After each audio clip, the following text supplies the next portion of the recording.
the corruption scandal that implicates two ministries in Pedro Sanchez's government. Let's get started.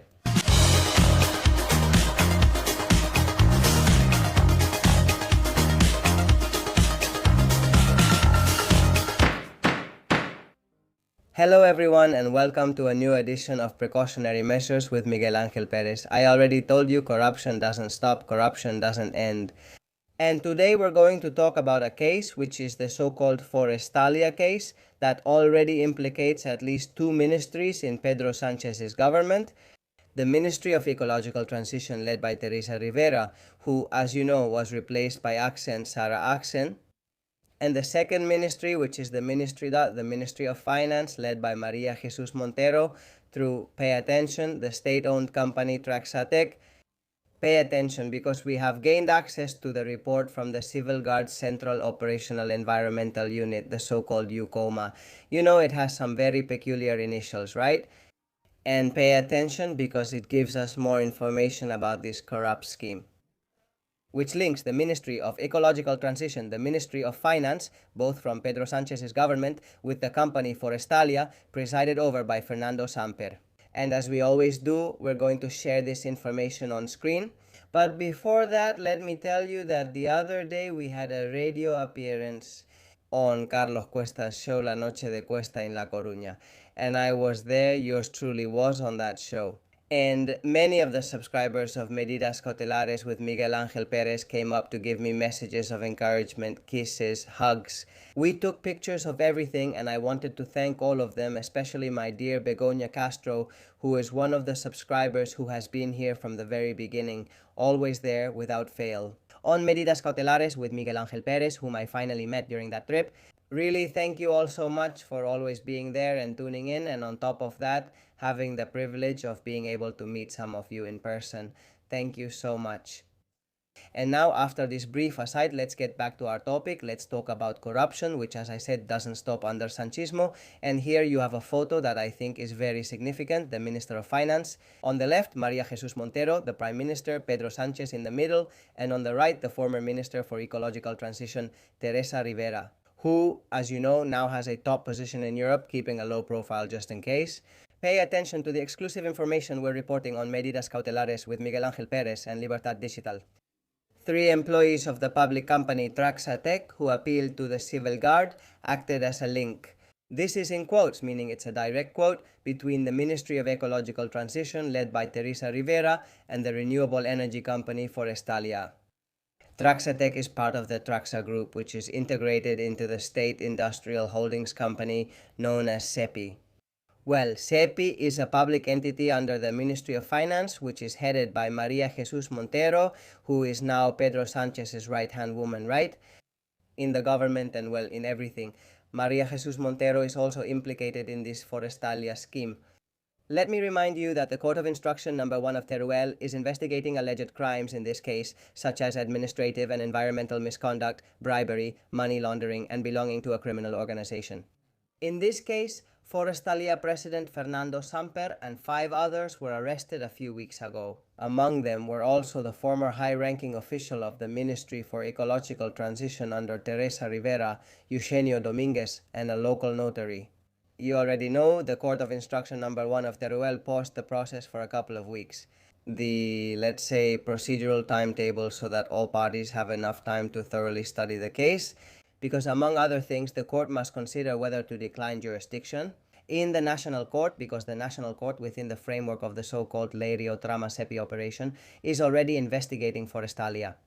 As we discussed in Precautionary Measures with Miguel Angel Perez, that's an issue that needs clarification in the coming weeks, and so that all parties are well informed. Regarding the investigation by the Civil Guard's UCOMA unit, the procedural deadlines on this matter have been suspended for a couple of weeks.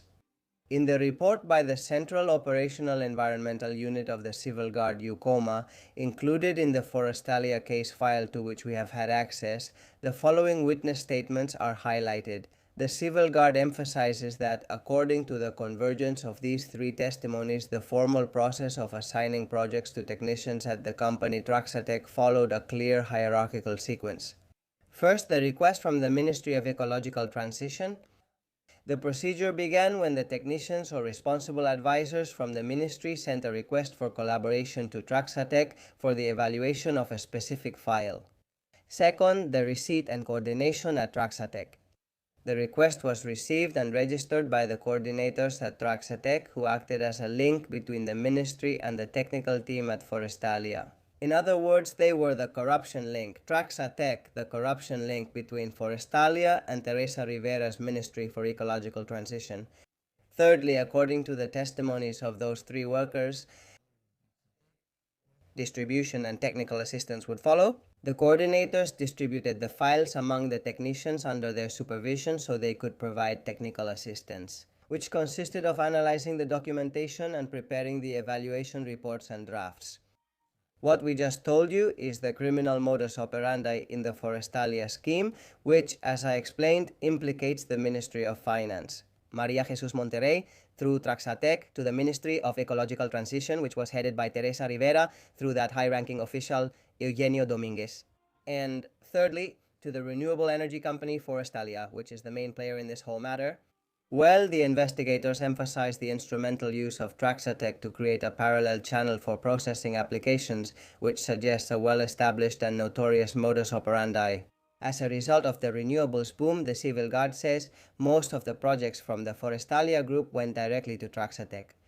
The processing was carried out under the exclusive direction and supervision of Eugenio Dominguez, completely excluding the participation of the advisors and technical officials from the Ministry of Ecological Transition. In other words, the Ministry of Ecological Transition, via that former senior official under Teresa Rivera, Eugenio Dominguez sidelined the ministry's own technicians to rely on the technicians from Traxatec who were in on it. Okay? In addition, the Civil Guard, UCOMA, has put on the table up to 3 different projects from Forestalia, we could say, that are under investigation, because of that direct and primary collaboration that the Ministry for Ecological Transition under Teresa Rivera had with Traxatec. The investigators explained the irregularities detected in Forestalia projects such as Masia Ves and Masia de Secus. The report refers to one of the witnesses who, after being assigned these projects, carried out an initial technical analysis that resulted in an unfavorable draft environmental impact statement. It describes how later the Deputy General Director Ana Delgado and Eugenio Dominguez from the Ministry of Ecological Transition intervened directly and ordered modifications. According to the technician's testimony, these modifications basically focused on removing content from the report that harmed the viability of the project.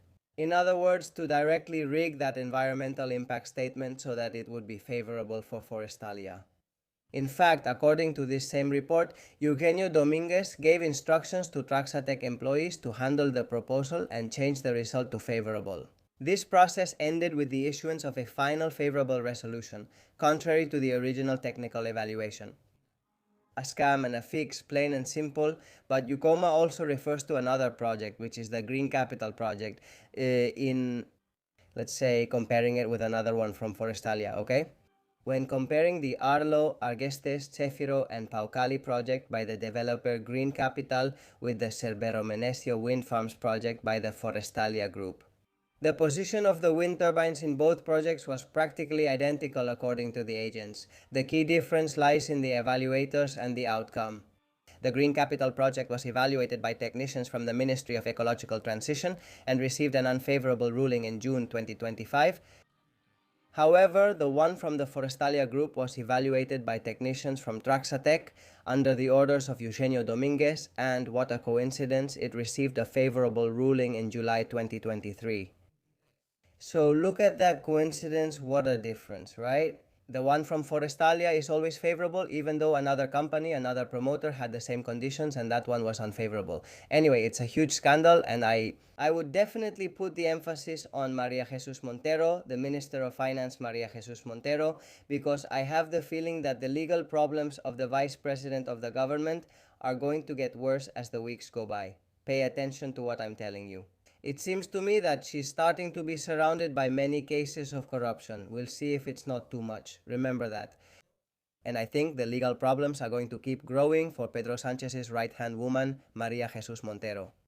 Of course, this Forestalia case with Traxatec is yet another sign that Maria Jesus Montero is starting to be cornered by corruption. She's cornered by this Forestalia case, she's cornered by the Coldo scheme. You already remember that Avalos's prostitute Jessica Garcia was also handed a job through connections at the public company Traxatec, which is the same public company that's implicated in the Forestalia case. And also we can't forget the famous so-called Lair or Traxatec operation, CEPI, in which the former right-hand man of Maria Jesus Montero, the president of CEPI, Vicente Fernandez, with whom a very close relationship has been maintained, was also implicated and arrested in this Lair operation, although he was later released pending trial. But everything starts to point to Maria Jesus Montero, and I'm telling you, I believe her legal problems are going to keep growing, and of course we'll talk about them here on Medidas Cautelares. That's it for this edition of Medidas Cautelares with Miguel Angel Perez. Thank you all so much for being there and for your daily messages of encouragement. And of course, we're also going to dedicate today's show to some of you who have become members or have made contributions.